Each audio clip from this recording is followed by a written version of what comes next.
Seigneur, reçois notre reconnaissance. Ce matin, nous élevons nos voix et nous disons, Seigneur, reçois notre reconnaissance. Reçois notre reconnaissance pour ton règne dans cette nation. Reçois notre reconnaissance pour ce que tu as fait. Élevons nos voix et bénissons le Seigneur et disons, nous sommes reconnaissants ce matin. Oui, Seigneur, ce matin, nous sommes reconnaissants. Seigneur, pour ce que tu as fait dans nos vies, pour ce que tu as fait dans cette nation. Ensemble, nous disons que reçois notre reconnaissance. Ce matin, ton peuple exprime sa reconnaissance. Seigneur, ce matin, nos cœurs expriment notre reconnaissance. À toi, le Dieu le véritable. Celui-là qui a posé son regard sur cette nation. Celui-là qui a combattu pour cette nation. Celui-là qui a tissé encore son alliance dans cette nation. Seigneur, reçois notre reconnaissance ce matin. Oui, Seigneur, tous ensemble, nous disons que reçois la reconnaissance de l'Église. Ce matin, l'Église te dit, reçois notre reconnaissance. Oui, Père, pour tes bienfaits dans cette nation. Seigneur, les mots sont peu, mais reçois notre reconnaissance.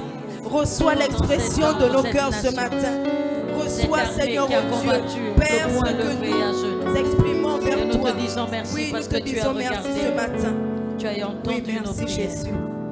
Merci, Père. Et tu nous as exaucés. Merci, Jésus, pour ton amour, Seigneur, oh Dieu, pour notre nation, pour ta fidélité dans notre nation. Oh Seigneur, merci parce que nous avons vu ta fidélité. Oui, Seigneur, tu as décidé de nous faire du bien. Seigneur, oh Dieu, c'est pourquoi nous te disons à toi l'honneur, à toi la gloire, au nom puissant de Jésus-Christ. Amen. Amen. Est-ce qu'on peut acclamer le Seigneur?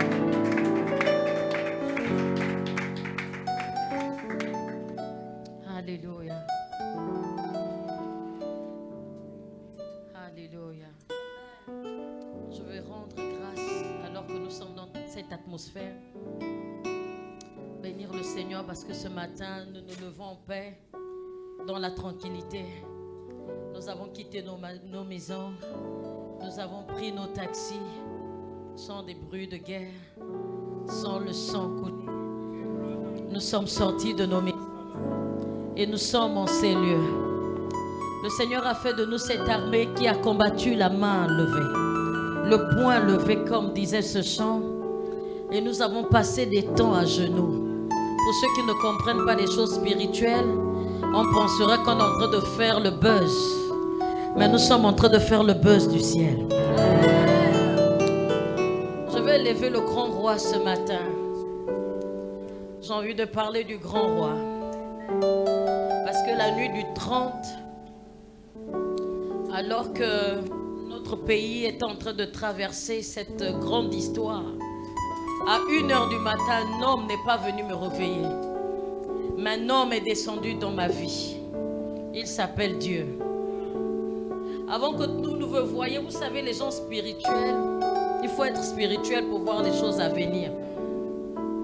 À 1h du matin, je vais voir une armée devant ma porte. Ils avaient les casques. Ils étaient alignés. Je ne sais pas, je sortais d'où et j'ai pris peur. Je suis rentrée doucement en ouvrant la porte, en rentrant et fermant ma porte. Pour ceux qui peuvent s'asseoir. J'ai envie de parler des choses spirituelles parce que nous sommes une église spirituelle. Je disais, j'ai vu Dieu descendre chez moi. Et dans le rêve, alors que je rentre dans la maison, je boucle. Mais ils connaissaient chez moi ces armées. Ils ont ouvert ma maison. Ils sont rentrés dans ma maison. J'étais avec la famille au salon. Et j'ai commencé à paniquer. Oh, est-ce qu'on peut bénir le Seigneur ce matin? Parce que la mort fait peur. Oui, le trouble fait peur. J'ai commencé à paniquer dans la maison. Ah, Martial, là, Martial. Et mon mari dans le rêve me dit, calme-toi, reste tranquille. Et je suis restée tranquille. Mais de ce que j'ai vu ces armées quand ils sont rentrés, il y a un qui est rentré, il s'est servi dans ma maison. Comme s'il me connaissait, comme s'il était de la maison. Il a pris quelque chose, il est sorti et puis ils sont restés encore dehors devant ma maison. Et je me réveille À 1h du matin, je dis à mon mari, ah, nous sommes foutus. Il y a quelque chose qui se passe dans la maison. Je suis en train de vous raconter quelque chose. Parce que parfois, on pense que les choses que nous vivons sont des choses qui sont à la portée des hommes. Ce n'est pas à notre portée, ce qui est en train de se passer. Donc je me réveille à 1h, je dis à mon mari, nous sommes foutus. Je viens de voir, il y avait l'armée devant notre porte. C'est sûr qu'il y a quelque chose qui se passe dans la nation. À 1h du matin, les élections ne sont pas encore proclamées.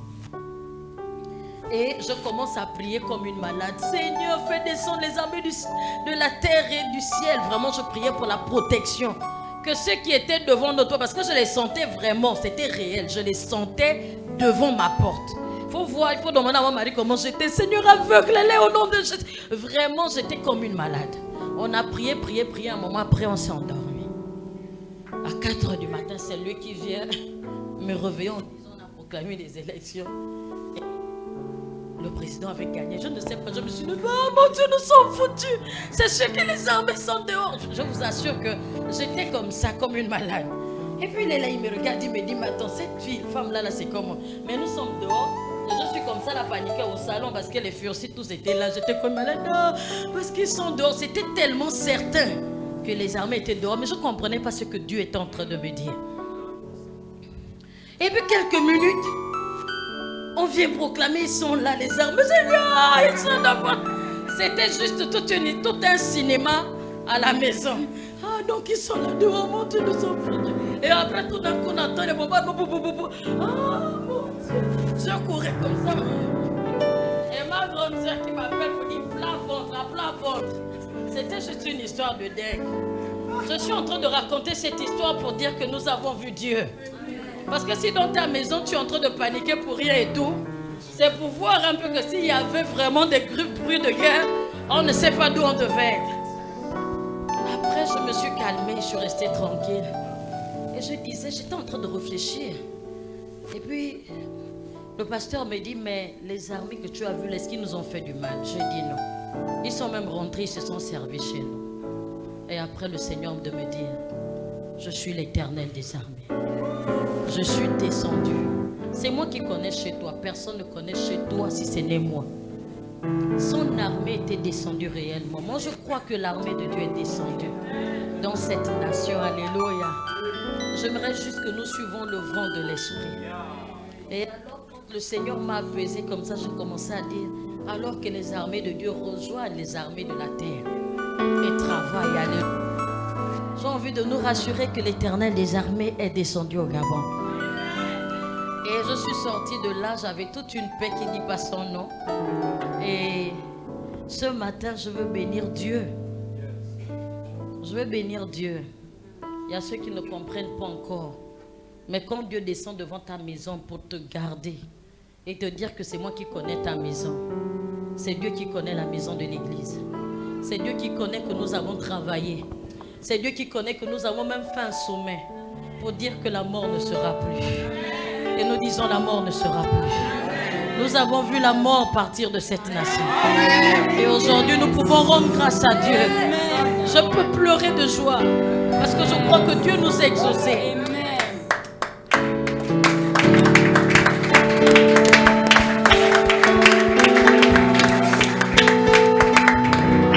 Aujourd'hui, nous ne faisons pas...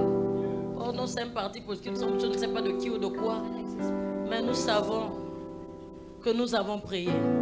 Pour ceux qui savent qu'ils ont prié dans cette assemblée, pour ceux qui savent qu'ils ont fait des temps précieux pendant 9 ans pour lever l'église, pour que cette nation soit éclairée, pour ces personnes qui savent que nous avons fait ici la tour de four pour prier pour cette nation, pour les personnes qui savent que nous aimons notre nation, aujourd'hui nous ne pouvons que bénir Dieu parce que nous voyons Dieu. Mais de ce que je peux nous dire, il y a quelque chose qui m'a touché. Et je parlerai sans voile. Je parlerai sans crainte.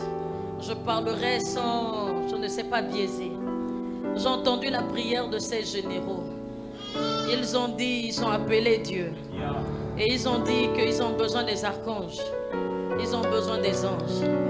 Et le pasteur a dit quelque chose, que les anges et les archanges ne font pas la même chose. Les anges, c'est pourquoi, pasteur? Les anges, c'est pour la protection, mais les archanges, c'est pour pour l'adoration. Et Dieu de me dire quelque chose, que plus que jamais adorer le Seigneur.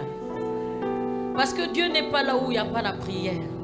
J'ai envie de dire au peuple de Dieu, j'ai envie de dire à l'église, et Dieu me permet de parler parce que le Seigneur me l'a dit, alors que je pense que le jour même après on a ouvert les réseaux sociaux, les gens parlaient de gauche à droite, ça froissait mon esprit. Et le lendemain matin, je me suis levée comme un peu triste. J'étais assise et je cherchais la pensée de Dieu. Et j'ai entendu le Saint-Esprit chanter. Il vient pour nous sauver.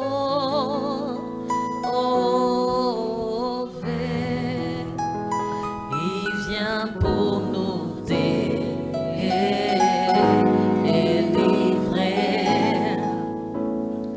Levons nos mains vers lui. Il nous relèvera. Il vient pour nous sauver.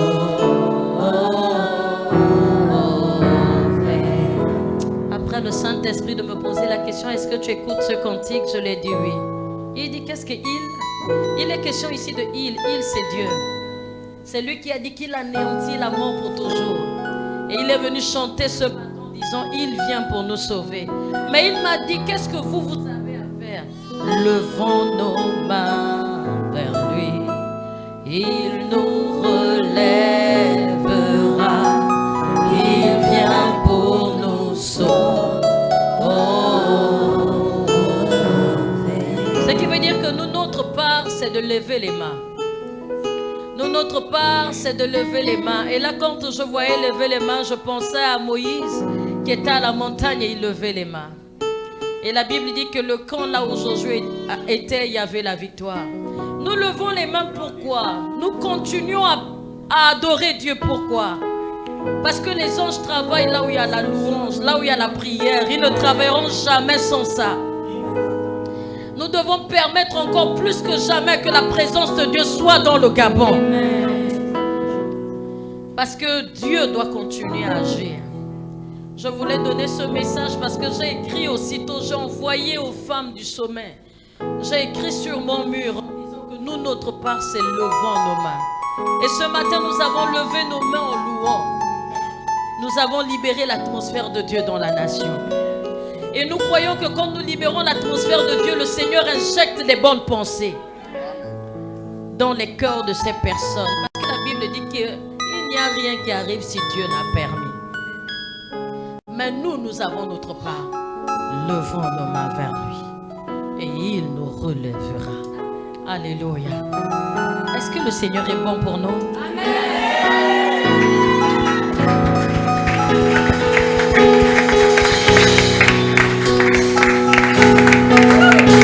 Alléluia.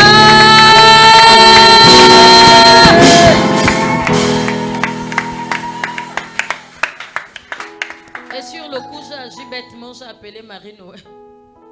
Parce que Marie-Noël est dans les corps. Moi, je suis bête avec Dieu. Je suis très bête avec Dieu. Je pense que c'est à cause de ça que j'avance. J'ai appelé Marie-Noël pour dire que vous, quand vous vous levez là-bas, priez. Parce que Dieu, lui, n'agit que là où il y a la prière. Et là où il y a l'adoration. Mais nous, en tant qu'Église, ceux-là qui ont commencé il a fait de nous une armée qui combat, le poing levé, qui combat à genoux. Alléluia. Nous continuons plus que jamais aimer Dieu, plus que jamais servir le Seigneur. Ce qui s'est passé, j'appelle ça le Dieu du tout à coup. Si Dieu n'était pas descendu chez moi 1 heure avant que les choses n'arrivent, je devais me comporter comme tout le monde. Mais parce qu'il est descendu, l'Éternel des armées, dans ma maison.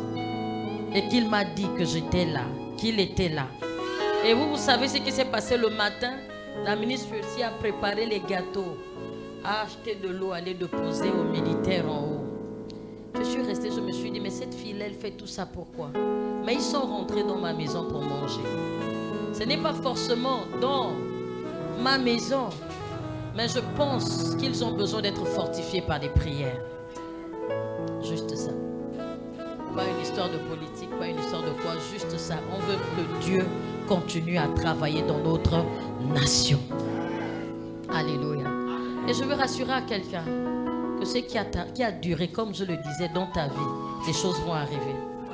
Depuis que nous sommes rentrés dans cette ère, je sens que tout est possible. Et je veux vous le dire, parce que le lendemain matin, depuis, je cherche les ménagères. Je pense qu'il y a beaucoup de personnes, je cherche. Et j'ai appelé le matin une jeune fille qui vient souvent laver le linge chez moi. J'ai 2 jeunes garçons à la maison qui sont formidables.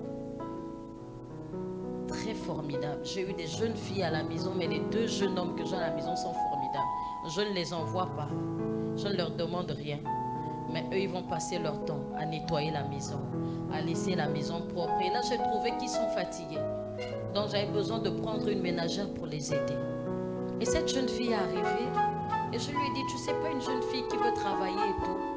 Et elle me dit, mais moi-même, je peux travailler. Je dis, ah bon. Mais c'était dur avant de trouver même une ménagère. Je vous témoigne des choses comme ça, juste comme ça. C'était dur. Il fallait appeler les gens, il fallait aller dans une agence. Mais elle vient chez moi et puis elle dit elle veut être ménagère. Les choses devenaient faciles. Que les choses deviennent faciles pour vous. Que les choses deviennent faciles pour nous. Que les choses qui étaient compliquées soient faciles pour nos vies. Moi je me saisis de la présence de Dieu pour réclamer les choses qui étaient difficiles, qu'elles ne soient plus difficiles. Au nom de Jésus. Oui, maman Diallo. J'aimerais qu'on puisse se jubiler avec maman Marianne. Maman Marianne, est-ce que tu peux arriver? Elle a eu 50 ans. 50 ans, c'est le jubilé. Et le jubilé, c'était pour Israël le temps de délivrance. Maman, que le Seigneur te bénisse. Que les 50 ans soient vraiment les temps de jubilé. Que tu ne souffres plus jamais. Que la délivrance soit ton partage. Que les choses bonnes arrivent dans ta vie. J'ai appris dans ce ministère qu'il y a des bonnes paroles qui nous appartiennent. Il y a des paroles de bénédiction. Il y a des paroles où les hommes ont été rassasiés de leur vieillesse. Ma prière est que tu sois rassasié de ta vieillesse. Qu'à partir d'aujourd'hui, l'argent ne te manque plus. Qu'à partir d'aujourd'hui, la faveur et la grâce soient ton partage. Ma prière est que toutes les portes qui étaient fermées, qu'elles s'ouvrent au nom de Jésus. Que les gens qui ne te regardaient pas commencent à te regarder. Que les gens qui ne te faisaient pas du bien commencent à te faire du bien, comme Ruth a fait du bien à Naomi. Que la vigueur qu'il y avait en Caleb, il l'a dit à 85 ans, il était encore jeune. Je déclare que cette vigueur soit ton partage au nom de Jésus. Ma prière est que la santé soit ton partage. Mais plus encore, de la même manière que Naomi était une femme d'alliance, que tu rentres dans l'alliance de Dieu pleinement et que tu serves Dieu sans retenue. C'est dans le nom puissant de Jésus-Christ que nous te bénissons en tant qu'autorité de cette maison. C'est dans le nom de Jésus-Christ que nous avons prié. Amen. Est-ce qu'on peut acclamer le Seigneur? Alléluia. Avant que le pasteur n'aille s'asseoir, j'aimerais qu'elle prie pour les actions de grâce et également pour les offrandes. Yes. Seigneur, tu as demandé d'être reconnu. Je viens dans le nom de Jésus te recommander ces actions de grâce. La Bible dit que tu avais guéri des lépreux. Il y a un qui est revenu pour te dire merci. Et quand il a dit merci, il n'a pas seulement eu le pardon de ses péchés, mais il a eu la restauration de sa vie. Je déclare la restauration de chaque vie ici au nom de Jésus. Que par ces actions de grâce, que tout ce qui a été volé dans les villes de ton peuple soit restitué au nom de Jésus.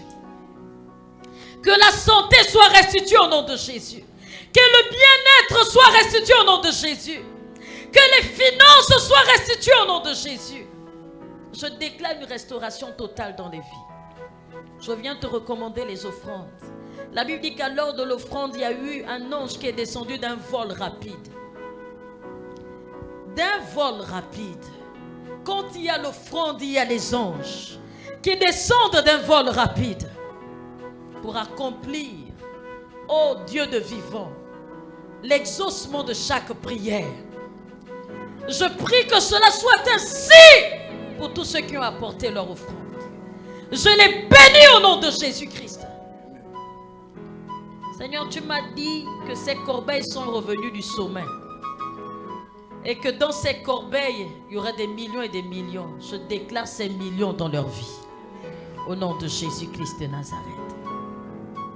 Merci Père éternel, ô Dieu, pour ce que tu fais.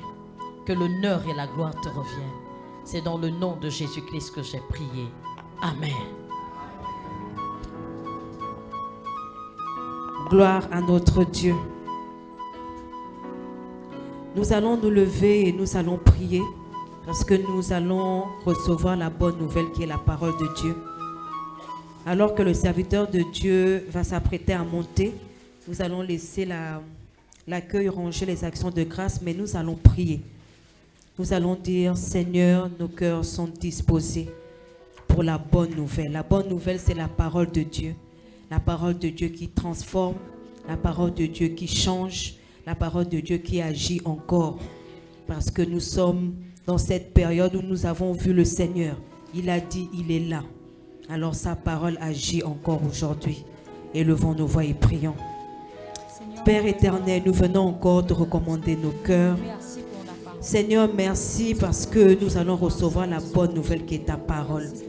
Merci Seigneur encore parce que tu vas encore agir au travers de ta parole. Cette parole nous fera encore du bien. Merci parce que cette parole agit encore. Merci Père parce que la parole transforme encore. Merci Seigneur parce que la parole guérit encore Seigneur. Nous te bénissons Seigneur. Merci pour ton peuple qui reçoit Seigneur oh Dieu, ton serviteur de Dieu. Merci Seigneur oh Dieu de l'entourer. Seigneur oh Dieu, merci pour l'onction fraîche que tu déposes sur sa vie. Éternel oh Dieu, c'est dans le nom puissant de Jésus-Christ que nous avons prié. Je vous prie s'il vous plaît d'accueillir loin de la maison le pasteur Martial Onanga sur vos acclamations s'il vous plaît.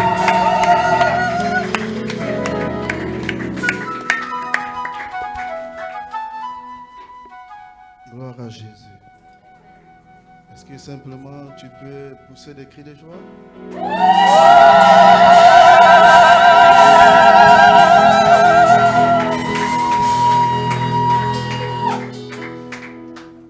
Bon, en fait, je ne sais pas parce que je vais simplement te dire que l'intensité de tes acclamations, de tes cris de joie détermine la grandeur, la position de ta bénédiction. Gloire à Jésus.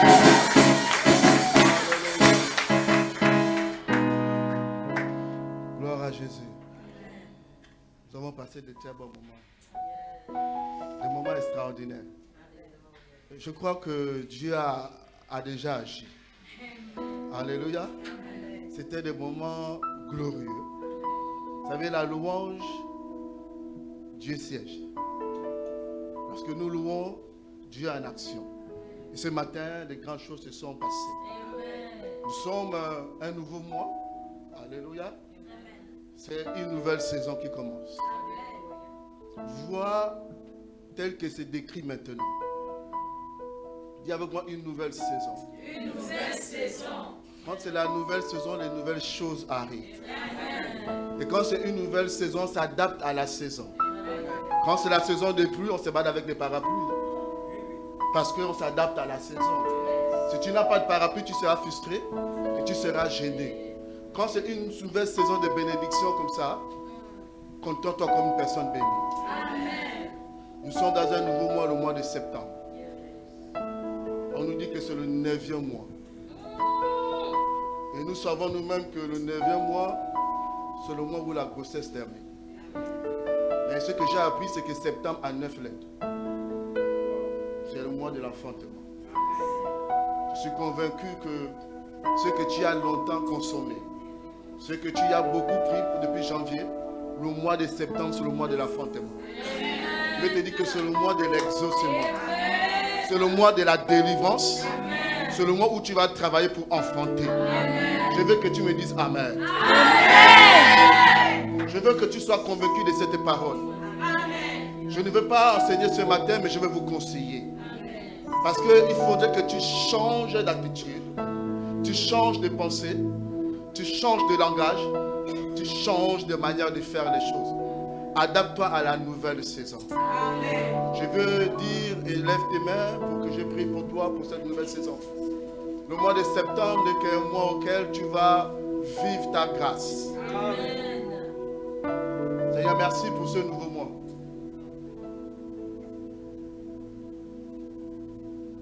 Ce mois de septembre auquel tu feras du bien à tous tes enfants.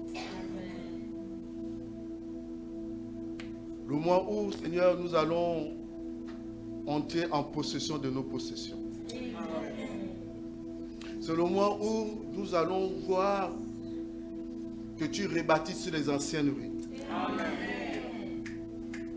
C'est le mois où quelqu'un ira récolter ce qu'il a sémé. C'est le mois où quelqu'un avait tenté d'ouvrir des portes, mais ces portes s'ouvrent maintenant. Seigneur, merci parce que c'est le mois du travail. Pour enfanter, il faut travailler un instant. Nous travaillerons pour enfanter. Et je crois que Dieu donnera à chacun de nous la capacité d'enfanter. Vous ne serez plus les mêmes. Regarde ta vie, regarde comment Dieu est en train d'apporter de nouvelles choses. Tu ne vas plus régresser. Tu vas accélérer. Il te donne un avenir et de l'espérance. Seigneur, merci parce que un nouveau peuple, une nouvelle saison. Nous ne serons plus les mêmes. Et nous ne t'abandonnerons plus. Nous nous attachons à toi. Et nous restons près de toi. Et nous sachons que près de toi, c'est comme un arbre planté près d'un courant d'eau, dont le feuillage ne frétille point, mais qui donne son fruit en sa saison. Merci Seigneur, parce que tu es notre Dieu.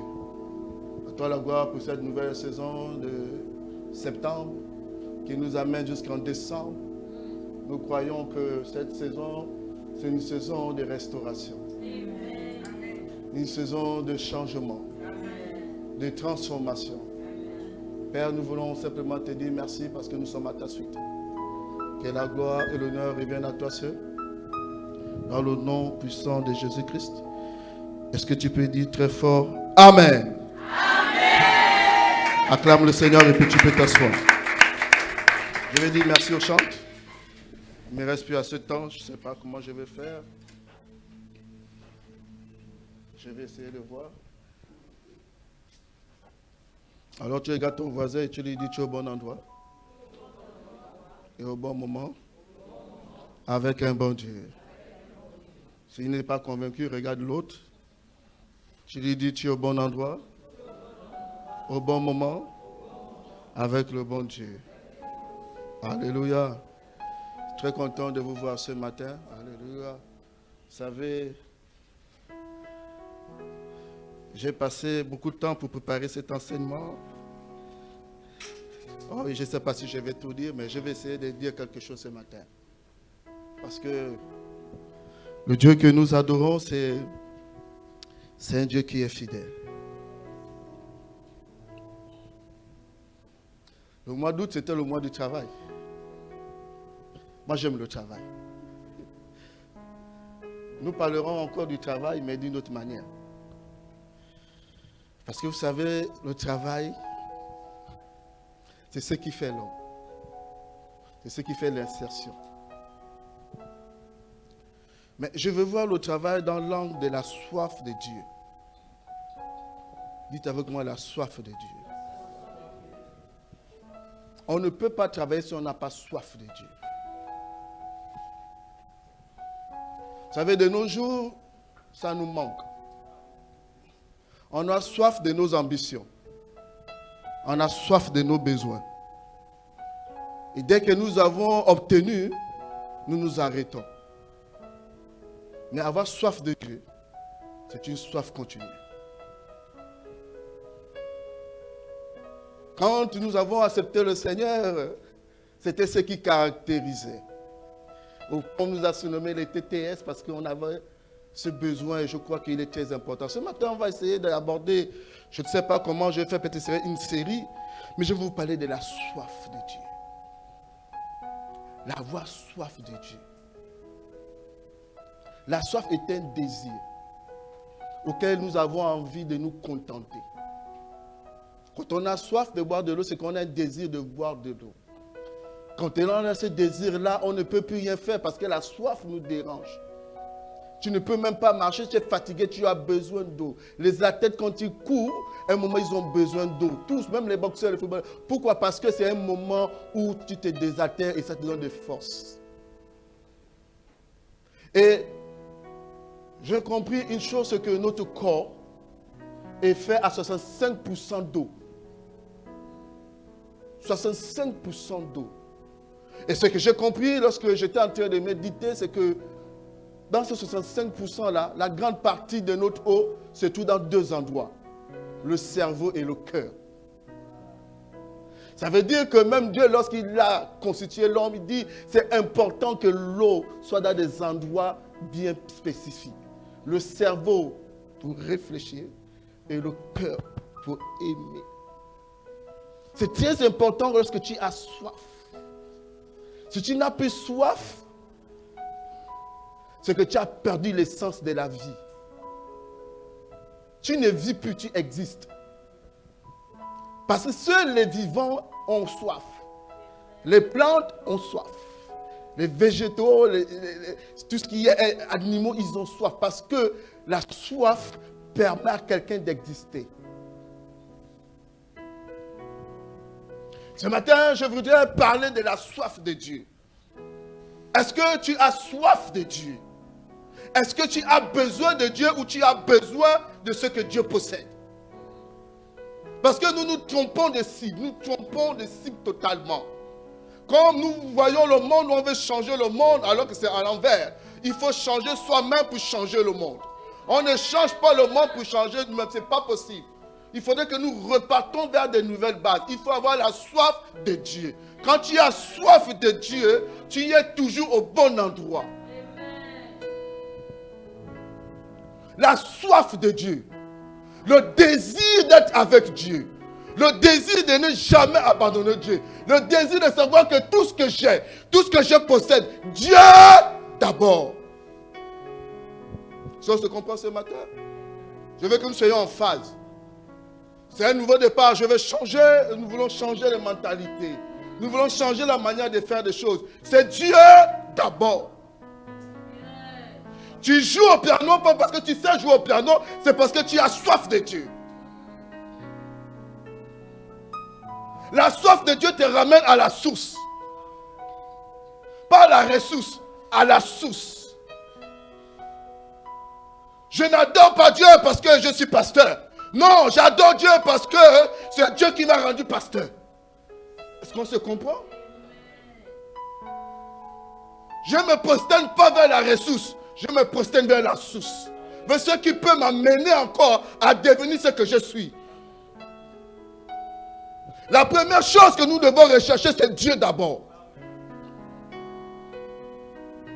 On ne recherche pas autre chose. On recherche d'abord Dieu.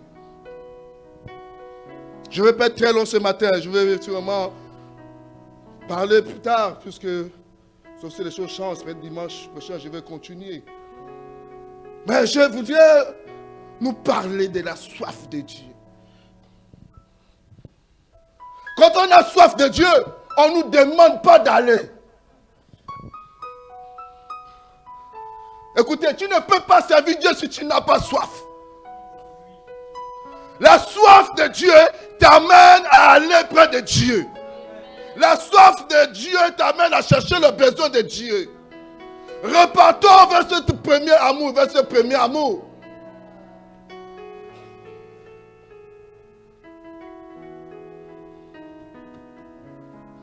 Je ne vais pas prêcher ce matin, je vais conseiller. Peut-être dimanche prochain, si on a le temps, nous parlerons longuement. Lorsque je méditais, la Bible me dit, ça c'est si. Dieu Paul me disait que lorsqu'on a soif de Dieu, même s'il y a l'obstacle, Joël dit qu'on escalade le mur.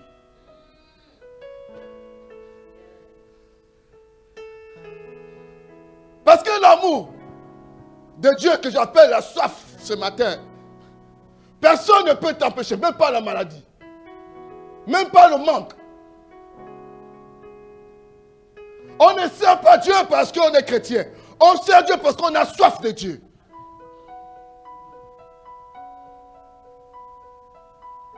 Tu ne viens pas louer parce qu'on t'a désigné chante. Tu fais fausse route. Le jour qu'on t'enlèvera chante, tu ne seras plus un adorateur. Voilà pourquoi les gens ne mettent pas du temps, ils ne sont pas racinés parce qu'ils sont sur de fausses bases. Quand tu as soif de Dieu, tu restes stable dans ce qui est stable. Est-ce que vous avez compris là? Tout peut bouger. Quand tu as soif de Dieu, tu es stable. Aujourd'hui, si on me dit que je ne suis plus pasteur, je vais toujours prêcher. Ce n'est pas le pasteur qui m'amène à prêcher. C'est la soif de Dieu qui m'amène à parler de Dieu. Voilà pourquoi avec mon épouse, j'ai toujours dans mon épouse, c'est Dieu qui est au-dessus. La première personne, c'est Dieu. Elle et moi, nous vivons comme c'est parce qu'il dit mariés comme n'étant pas. Quelqu'un m'a posé la question, pourquoi? J'ai dit non. Mon épouse et moi, nous sommes comme la Bible nous demande d'être. C'est Dieu qu'elle aime plus que nous. Quand c'est les choses de Dieu, elle est devant. Et moi, je comprends. Elle peut passer un mois ici, elle dort à l'église. Moi, ça ne me dérange pas. Parce que simplement, elle est vers là où il faut être. C'est la soif de Dieu qui nous manque. Quand tu as soif de Dieu, tu ne peux pas rester loin de Dieu. Tu ne peux pas. C'est-à-dire que maintenant, rien ne peut te bloquer. C'est ce qui fait la différence. Parce que je veux que vous reveniez vers le premier amour, comme nous dit l'Apocalypse. Il dit, est-ce qu'on peut mettre Apocalypse 2, s'il vous plaît? Apocalypse 2, c'est quoi, c'est ça? 1 à 4. Ils sont pas Apocalypse de 1 à 4. Je sais quoi, c'est ça? Voilà. Est-ce qu'on peut lire ensemble? Il dit écrit à l'ange de l'église d'Éphèse. Voici ce que dit celui qui tient les 7 étoiles dans sa main droite. Celui qui marche au milieu des 7 chandeliers d'or. Je connais tes œuvres. Il dit comment? Il connaît tes œuvres. Il connaît quoi? Ton travail. Et ta persévérance. Je sais que tu ne peux supporter les méchants. Que tu as éprouvé ceux qui se disent apôtres et qui ne le sont pas. Et que tu les as trouvés comment? Menteurs. Il décrit. Que tu as de la persévérance, que tu as souffert à cause de mon nom. Et que tu ne t'es point lassé. Mais, à contrario, c'est comme si on venait. Dieu dit, bon, je vis toutes ces choses-là. Tu fais toutes ces choses-là, c'est bien, je connais, je sais. Mais à contrario, il y a quelque chose qui te manque. Et il vient maintenant en opposition. Ce que je contre toi, c'est que tu as abandonné ton premier amour. C'est que tu as abandonné la soif de Dieu. Tu as abandonné de me rechercher. Tu as abandonné. Et comme tu ne fais plus ça, je suis contre toi. Ah. Ah. Je suis contre toi. Tu travailles bien, mais je suis contre toi. Pourquoi? Parce que ton travail là ne tient pas sur la durée. Ça tient sur l'instant. Quand les moments instables viendront, tu as abandonné ton travail. Même ta persévérance que tu as là, ça ne maintient pas du temps. Parce que quoi? Il n'y a pas le carburant. Il n'y a pas ce qui soutient ta persévérance. Ce matin, je veux que dans une nouvelle saison, lorsque tu y rentres, c'est pour demeurer. Tu ne partiras plus parce que tu comprendras que la soif que j'ai, c'est à Dieu, pas aux hommes.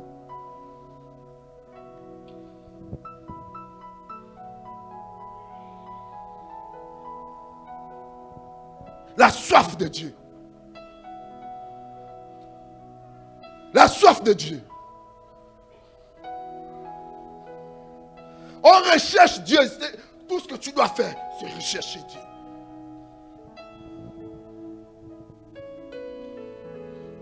Cherche d'abord Dieu. Et le reste, viendra en dessous. Quand ça arrive, parce que tu as trouvé et que Dieu t'a donné, ça ne se suit d'aucun chacun. Lisons ensemble.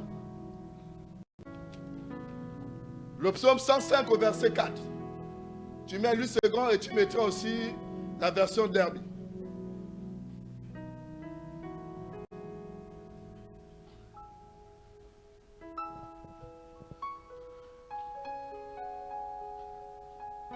Quand tu as soif de Dieu, les temps peuvent être difficiles. Tu trouves l'issue d'être à côté de Dieu. Celui qui a soif de Dieu n'a pas d'excuse. Il ne trouve pas des alibis pour dire non, c'est parce que je suis fatigué. Non, tu n'as pas soif de Dieu. Tu es pour tes intérêts. Non, on n'est même pas tes intérêts. Mais Dieu devant. Tu peux obtenir un travail.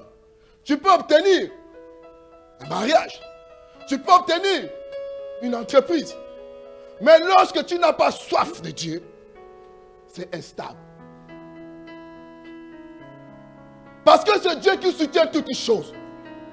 La différence entre nous qui adorons Dieu et ceux qui n'adorent pas Dieu, parce que pour nous c'est entre les mains de Dieu. Ce qui est avec Dieu, qu'est-ce qui peut être contre Dieu?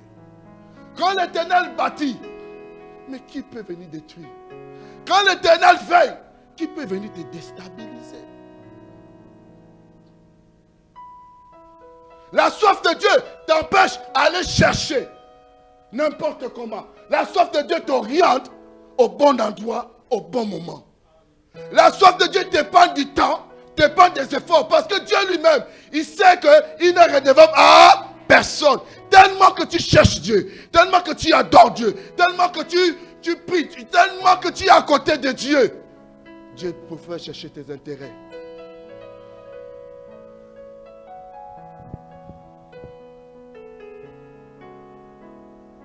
C'est bon, on peut aller? Le psaume 105 au verset 4. Ayez recours à l'Éternel et à son appui. Cherchez continuellement sa face. Pas un jour, pas 2 jours, pas 3 jours. Continuellement. Et il dit, ayez recours à son appui. Quand tu as recours à Dieu, tu es au bon endroit. Tu es bien appuyé. Comment avoir recours à Dieu? C'est dire que Dieu, je peux tout avoir, mais tu es au centre de ma vie. Comme on nous enseigne lorsque tu fais le mal, on dit que c'est Dieu qui est là au centre. Plus vous éloignez de Dieu, plus vous éloignez le couple. C'est ça la soif de Dieu. Plus tu t'éloignes de Dieu, plus tu t'éloignes. Et quand tu t'éloignes, tu finis par sortir de la bergerie. Et quand tu sors de la bergerie, tu n'es plus en sécurité.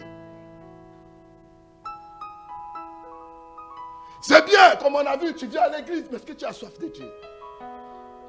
C'est bien, tu sers Dieu, tu travailles, mais est-ce qu'il y a la soif de Dieu? Parce que la soif de Dieu te donne des initiatives. La soif de Dieu te donne toujours la force, même quand tu es fatigué. David pouvait dire, j'ai la joie quand on me dit, allons à la maison de l'Éternel. En fait, quand ce passage-là, quand je le lisais, Je le voyais vraiment pas très clair. Mais l'évêque, l'archevêque Jean-Daniel nous a expliqué. Il a dit que lorsque tu vois l'endroit là, David dit qu'il est déjà âgé. Il est vieillissant. Mais il dit qu'il y a une marche d'escalier. D'une hauteur. Il dit qu'une marche peut te faire au moins près d'1 mètre. Mais c'est un vieillard qui est en train de dire qu'il est en joie. Quand on lui dit, allons à la maison de l'Éternel, il doit marcher. C'est un vieillard comme le papa. Il est Dieu, mais il dit, j'ai la joie quand on me dit de monter, d'aller, de vivre la difficulté à cause de Dieu. J'ai la joie. Tu peux le dire ce matin? Tu peux le dire ce matin? Tu as la joie là où on voit la souffrance? Mais pour Dieu, j'ai la joie. Ce qui est souffrance pour Dieu, c'est joie pour moi.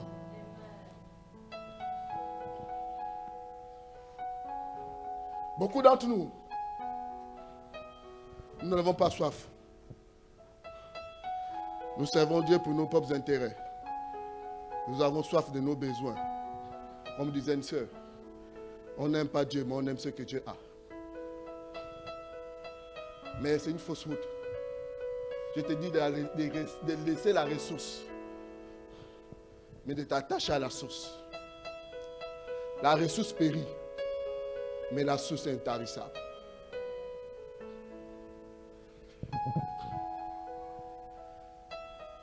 Version d'habit, s'il te plaît.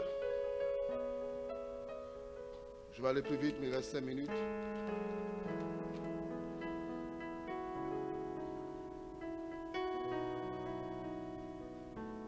Recherchez l'Éternel et sa force. Cherchez continuellement sa face. Donc ici, on nous fait comprendre que vraiment, rechercher l'Éternel, c'est rechercher sa force. Tu es fatigué, aie soif de Dieu, tu n'auras plus la fatigue. Lorsque tu recherches Dieu, tu trouves sa face.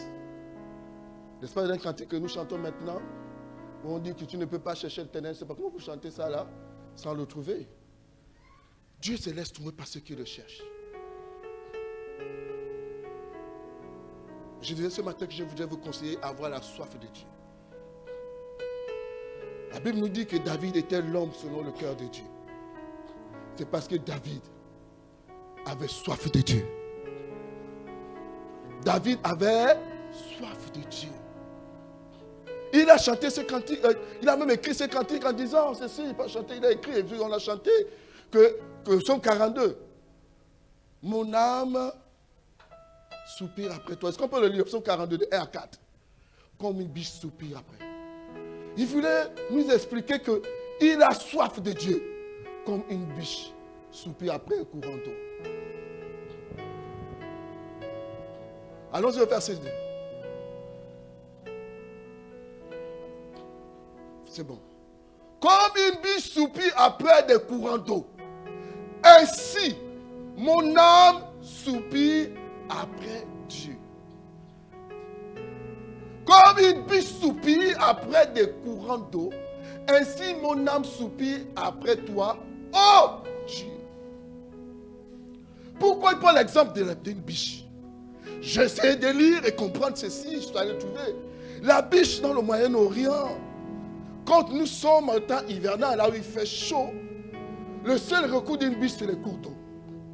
Elle passe son temps qu'à chercher le cours d'eau. Parce que sans cours d'eau, elle meurt. Quand vous voyez une biche en été, elle ne poursuit que le cours d'eau. Voilà, quand David a regardé ce paysage, il dit, oh non, mon âme aussi soupire après toi. Comme une biche soupire auprès des courants d'eau. C'est-à-dire que si la biche ne trouve pas de l'eau, la biche instable, elle voit que sa vie est menacée. Est-ce que toi aussi ta vie est menacée parce que ton âme ne soupire pas après Dieu?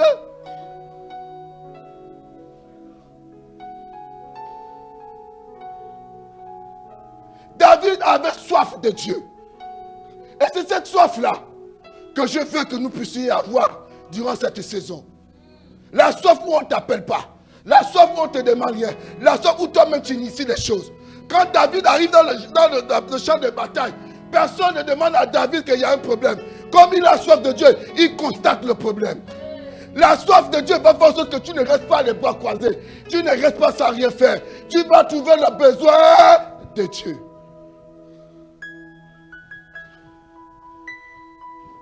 La soif de Dieu. Dis avec moi que la soif de Dieu. Dis à côté fois la soif de Dieu. Je suis en train de vouloir terminer mon conseil. David décide par lui-même de dire je vais construire une maison à l'Éternel. Pourquoi? Parce qu'il constate qu'il est dans un palais. Il dit non, moi je ne peux pas dans un palais et Dieu est resté dans un coffret. La soif de Dieu amène David à dire non, moi je veux aussi mettre Dieu au bon endroit. Est-ce que c'est ton souci de voir toujours les choses de Dieu, les projets d'être au bon endroit? Et Dieu dit non, c'est pas possible. Il dit à Nathan, est-ce que j'ai demandé quelque chose? Est-ce que j'ai demandé à David de faire quelque chose? Je n'en ai pas. C'est moi qui ai mis David là où il est là. Va dire à David, hein, je sais moi-même.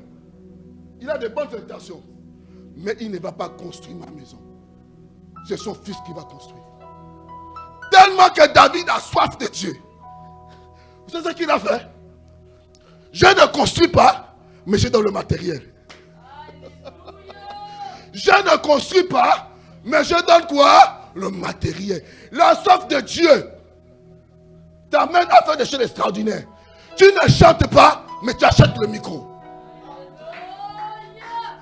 Est-ce que tu comprends ça? Tu ne chantes pas, mais tu achètes le micro. Qu'est-ce que tu ne peux pas faire? Mais tu trouves ce qu'il faut faire pour que l'œuvre de Dieu avance. Quand quelqu'un a soif, il trouve quelque chose à faire.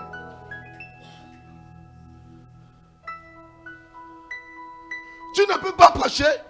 Ok, je ne pourrais pas prêcher parce que pour moi c'est difficile. Mais ce que je vais faire, je vais mettre les unités de courant pour qu'on puisse prêcher. Je n'ai pas le temps de nettoyer, mais je vais acheter le produit de nettoyage. David a dit, bon, tu m'empêches de construire, mais tu ne vas pas empêcher la soif de Dieu. Tu ne vas pas m'empêcher d'avoir soif de toi. Je vais chercher le matériel. La Bible dit que David est allé chercher le matériel, est venu déposer le matériel pour qu'on construise le temple. Ça, c'est la soif de Dieu. On n'empêche pas quelqu'un qui a la soif de Dieu. Il trouvera toujours quelque chose à faire. C'est la soif de Dieu qui nous manque. Tu ne peux pas venir à l'église et dire, bon, non, qu'est-ce que tu ne peux pas faire? Qu'est-ce que tu fais donc? Tu contribues à ce qu'on puisse faire ce que tu veux faire. C'est ça. Je ne peux pas donner la Sainte Seine, mais je contribue à acheter le pain de mie et les jus des raisins. Ça, c'est la soif de Dieu. Ça, c'est la soif de Dieu. On comprend que non, tu ne peux pas faire, mais tu fais en sorte que ça puisse arriver.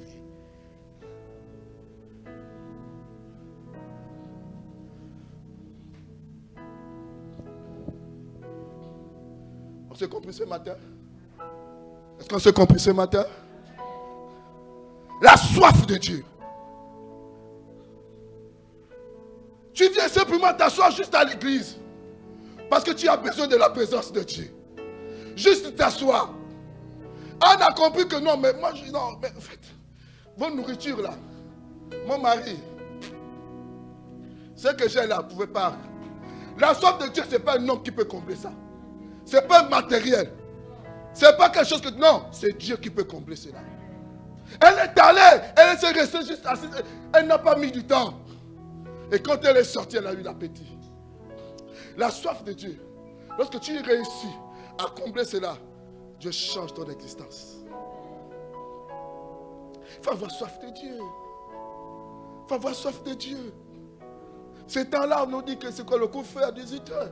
Mais entre il y a 6h et 17h ou 16h, tu viens seulement t'asseoir. On ne peut pas me couper, on ne peut pas me couper. Vous pouvez tout mettre. Je dis, pasteur, on ne peut pas rester à la maison. On va aller à l'église. On était déjà là, j'ai dit non, je ne peux pas. Si je reste, je me sens mal. Parce que je ne suis pas habitué. Quand je suis à Libreville, je ne peux pas rester sans aller. Et on a démarré le véhicule. Lorsque je suis venu ici, je dis Seigneur, je vais faire quoi? Mais j'ai nettoyé tout mon bureau. Et j'ai trouvé un frère ici. Vous savez, ne restez pas avec les conditions des hommes. Restez stable dans les choses instables. Restez stable dans les choses qui bougent. Je vous donne un secret, je vous dis la vérité, c'est la soif de Dieu. Tu vas enlever ta honte. Viens avec ta soif. Comme cette femme samaritaine. Elle venait à midi parce qu'elle avait honte. Elle pensait que les hommes pouvaient attacher sa soif. Mais ce n'était pas possible. Jésus a dit que tu boiras toujours, mais tu auras toujours. Mais si tu bois de mon eau, tu n'auras plus jamais soif. Ce matin, je vous amène à boire l'eau. La Bible dit que lorsqu'elle a dit, donne-moi de cette eau, aussitôt, elle a déposé. Elle a commencé à travailler. Elle a dit, moi je vais partir à la Samarie. Là où elle était critiquée, là où elle n'était pas aimée. La Bible dit qu'elle a pris toute la Samarie. Elle a pris toute la vie de Samarie. Elle l'a amenée devant Jésus. Où étaient ceux qui critiquaient? Où étaient ceux qui le trouvaient indigne? Parce que quand tu arrives à trancher ta soif, lorsque Jésus t'a abreuvé de ça, de son eau, tu es une nouvelle personne. Cette prostituée entre dans une maison à cause de la soif de Jésus. Elle ne demande même pas la permission. La soif de Dieu t'amène à faire des choses extraordinaires. Dieu va mettre les gens d'accord. Yes. Elle est rentrée là où ce n'était pas approprié. La soif de Dieu te fait entrer dans les endroits impossibles. La soif de Dieu te fait asseoir au milieu des grands et te fait distinguer. Cette femme entre là. Et qu'est-ce qu'elle fait? Dans la soif de Dieu, elle casse son parfum, sa valeur sur les pieds de Jésus. Pendant qu'il avait la critique, Jésus a dit, hey, elle a d'avance.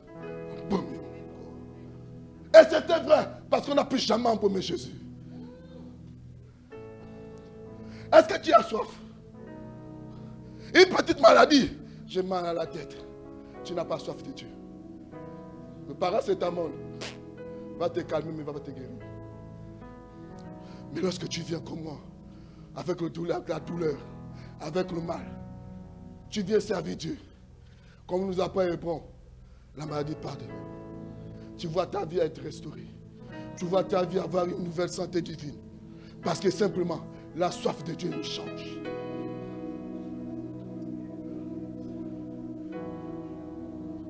Je suis à l'âge de 12 ans. Montre à ses parents que j'ai soif. Pourquoi me cherchez-vous?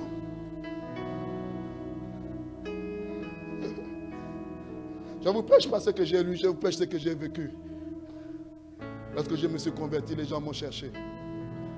Pour me trouver, il fallait venir au temple. Est-ce que vous comprenez? Hein, les gens, je m'adresse à vous. J'avais à peine 17 ans. J'ai accepté le Seigneur et ma vie n'avait pas de sens. J'étais bon en mathématiques. Quoi de plus? Il y a des bons partout. Mais il n'y a pas de bons en Christ partout. Et quand je suis arrivé, j'ai dit, Seigneur, je viens te donner toute ma jeunesse. Il m'a dit, je prendrai soin de toi. Il faut juste demeurer dans la soif. On m'appelait TTS. C'était bizarre. Je n'approchais pas, les gens me trouvaient des bizarres. J'avais soif de Dieu. Ils ont essayé de m'enlever. Ils m'ont enlevé là où j'étais proche de l'église, m'ont amené au Vendo, à l'Asni. Et on priait à plein de reti. Il fallait faire aller-retour 2000 fois. Je n'ai jamais raté un culte. Parce que j'avais soif de Dieu. Voilà pourquoi ce que les autres ont cherché, moi j'ai trouvé. Je cherche Dieu et Dieu me fait trouver les choses de cette terre. D'autres faisaient des rendez-vous pour draguer. Moi je n'ai pas dragué un rendez-vous. J'ai donné un rendez-vous à Dieu. Et elle est venue au rendez-vous de Dieu. Je n'ai jamais donné un rendez-vous. J'ai dit à Dieu qu'on se retrouve pour un séminaire de jeunes. Et tout d'un coup elle est arrivée. J'ai dit je ne peux pas te draguer, je vais parler à Dieu, Dieu va parler dans ton cœur. Pendant que je prêchais, elle disait Amen. Amen était tellement fort que je me suis retourné. J'ai dit bon, c'est ça. C'est bon, on avance. Quand tu cherches Dieu, Dieu cherche à ta place. Je n'ai pas cherché le travail, j'ai cherché Dieu. J'étais en train de dormir et le téléphone sonne. J'ai dit c'est qui à l'appareil, je suis fatigué là. Il dit je suis le conseiller principal du VVF. C'est M. Nanga. J'ai dit oui, c'est pour un travail. Oh, excusez-moi monsieur. Dimanche, je viens vous chercher. On va aller à Gamba, j'ai un travail pour toi. Je n'ai pas passé les tests qu'on voulait. Le test que j'ai passé, c'était dire, est-ce que tu as une femme, tu as des enfants? J'ai dit non, j'ai une fiancée et j'ai une fille. Voici déjà le pré-salaire. Quand il a passé déjà les tests comme ça une fois. Quand tu cherches Dieu, Dieu fait le travail à ta place. Vous qui êtes jeunes là, écoutez ce que je vous dis. Je n'ai pas, même mon entier à l'énergie, je dis c'était un miracle. Pendant que je cherchais les âmes, je cherchais le directeur général pour aller plaider à ma place. Non, cherchez Dieu, ayez la soif de Dieu. Dieu va régler vos problèmes de la terre. Si tu ne comprends pas les règles du jeu, traite avec les joueurs. Est-ce que vous comprenez? Voilà pourquoi Dieu a dit, vos règles de jeu là, comment il faut rentrer là, c'est compliqué. Moi je traite avec ceux qui mettent les règles en jeu. Donc ça dit que les joueurs. Donc il dit que le cœur d'un roi est comme un cours d'eau devant sa face. Il incline, il veut. Tu n'as pas besoin de savoir le système. Non, non, non, non. C'est compliqué pour toi. Ça, c'est les règles des hommes. C'est les règles de jeu. Dieu manipule les joueurs. Dieu manipule les joueurs. Parce que c'est les joueurs qui manipulent les règles. Dieu va à la source. Il manipule qui? Les joueurs. Vous êtes au mauvais endroit.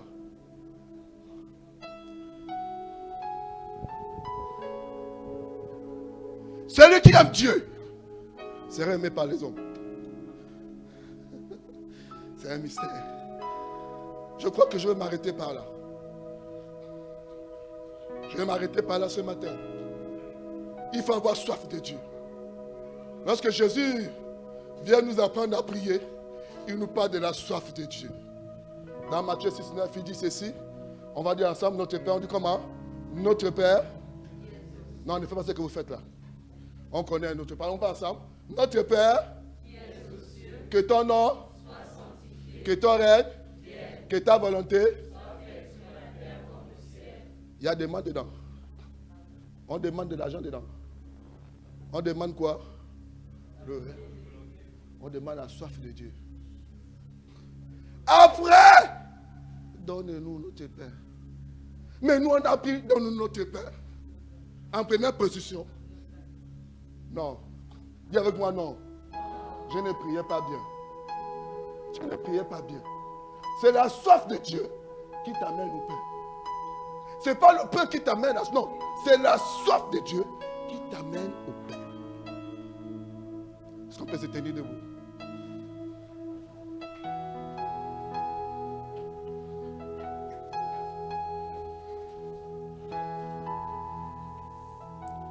Juste la soif de Dieu. Tu ne peux pas travailler, tu ne peux pas si tu n'as pas soif. Même le donner, là, si tu n'as pas soif de Dieu, tu ne vas pas bien donner.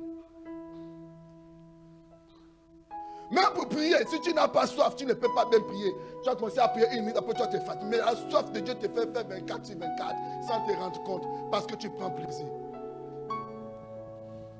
Regardez quand vous avez soif de vos films là. Est-ce que vous voyez le temps passer? Mais la soif de Dieu d'être plus. Donc tu lèves tes mains pour cette nouvelle saison. On va changer les fondements.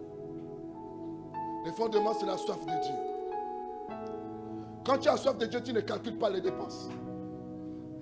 Tu ne calcules pas ton temps. Tu ne calcules pas ce que tu dois faire. Quand tu as soif de Dieu, on ne peut pas te déstabiliser. Tu es stable dans ce qui est instable.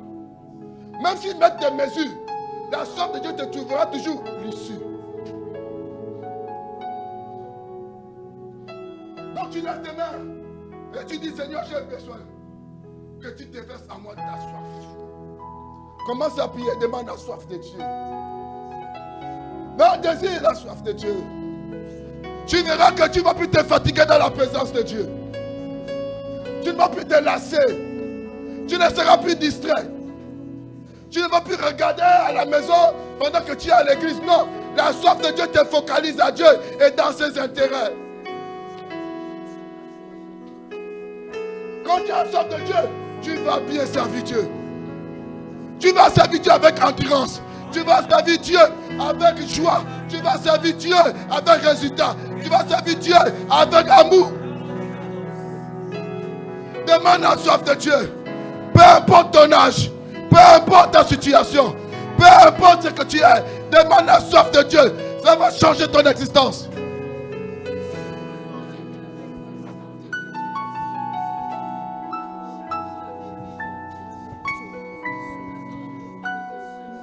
Crie à Dieu ce matin. Demande à Dieu cette soif. Il dit, venez à moi, vous qui avez soif. Va vers Dieu, il dit, venez à moi, vous qui avez soif. Venez sans argent. Venez acheter sans argent. Viens demander de l'eau. Viens demander de l'eau à boire à Jésus ce matin. Réclame, dit Seigneur, j'ai soif. Je veux m'abreuver vers toi.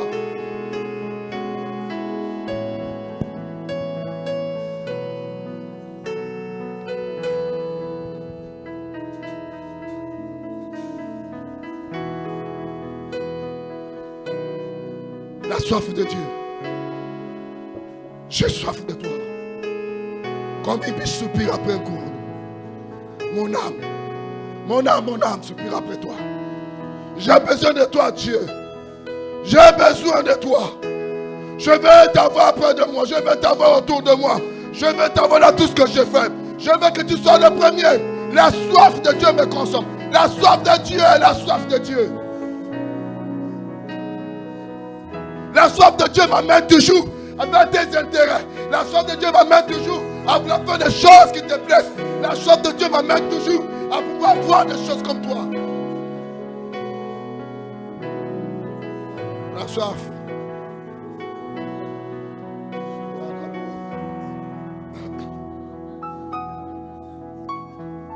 Tu lèves les mains en signe de demande. Il connaît tes œuvres. Il connaît ton travail. Mais il te manque la soif. La soif, reçois la soif.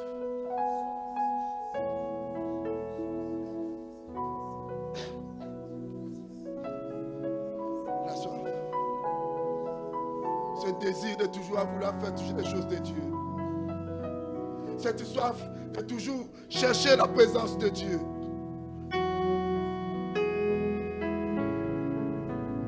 Que ce temps ne t'empêche pas d'avoir ou d'atténuer la soif que tu as pour Dieu. Escalade, fais toujours des choses pour Dieu. Cherche un instant où tu dis, Seigneur, peu importe les circonstances, je reste stable dans ce qui est stable. Oh Jésus. Répète après moi, Seigneur Jésus. En ce jour. Dans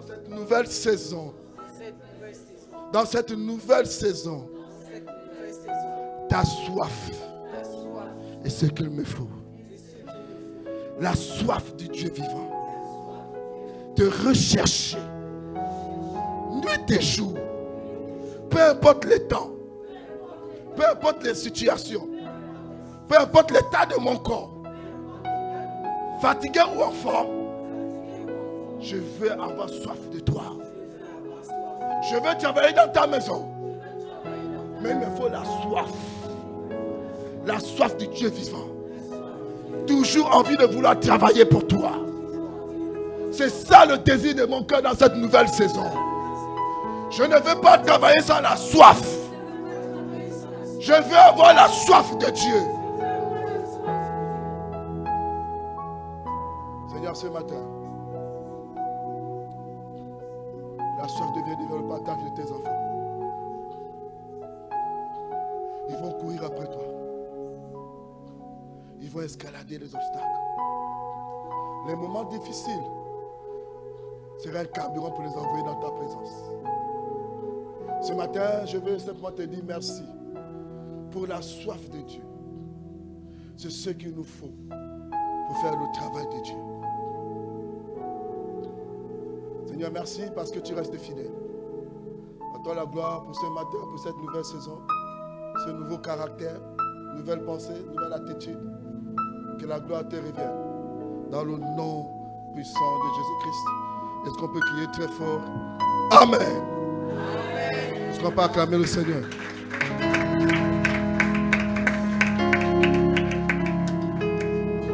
Je continuerai le message dimanche prochain. Mais nous allons passer à la table du Seigneur.